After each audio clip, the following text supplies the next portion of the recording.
নমস্কার বন্ধুরা, আমার মিনি ব্লগে তোমাদের সবাইকে স্বাগত। আজকে আমি তোমাদের সাথে শেয়ার করব লোটে মাছের ফ্রাই।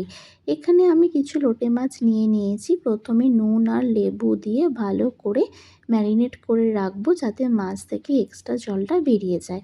তো দেখো, এখানে আমার মাছ থেকে এক্সট্রা জলটা বেরিয়ে এসেছে, তো সেটা আমি ফেলে দিয়েছিলাম।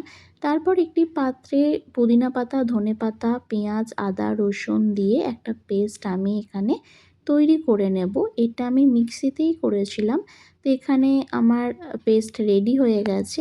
তারপর লোটে মাছের মধ্যে এই পেস্টটা 4 থেকে 5 চামচ দিয়ে 1 ঘন্টা মতো প্রায় আমি ম্যারিনেট করে রেখেছিলাম। তোমরা চাইলে 1 ঘন্টা নাও রাখতে পারো। তারপর আরেকটি পাত্রে 1 কাপ ময়দা, 1 চামচ কর্নফ্লাওয়ার, লঙ্কার গুঁড়ো, গোলমরিচ আর যে পেস্ট আমি বানিয়েছিলাম সেটাও 1 চামচ, স্বাদ মতো নুন আর চিনি, একটা ডিম আমি এখানে দিয়েছি, আর একটু সামান্য পরিমাণ নর্মাল জল দিয়ে আমি এই ব্যাটারটা রেডি করে নেব।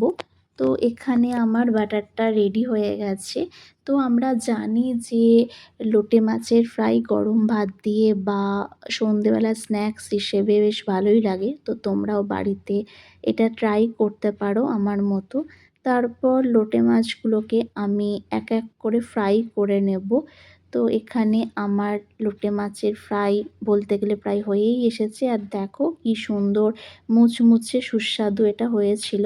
তো তোমরাও বাড়িতে ট্রাই করো আর আমাকে জানিও তোমাদের কেমন লাগলো। টাটা।